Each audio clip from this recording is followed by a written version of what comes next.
Sa gitna ng issues of flood control projects, inatasan ni Pangulong Bongbong Marcos ang Department of Public Works and Highways ibaba ng 50% ang presyo ng construction materials para sa mga proyekto ng gobyerno. I have directed the DPWH Secretary to bring down the cost of materials by as much as 50%, which will result in savings in the capital outlay, spending of at least 30 to 45 billion pesos. This is money that we can use for services such as health, education, and food that our people desperately need.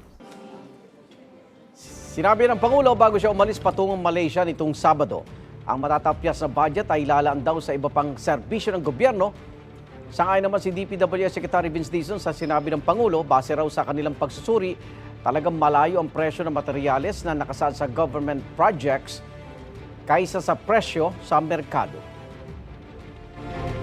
I think this will be the single biggest reform ever in the DPWH, no, na in-announce ng Pangulo ngayon.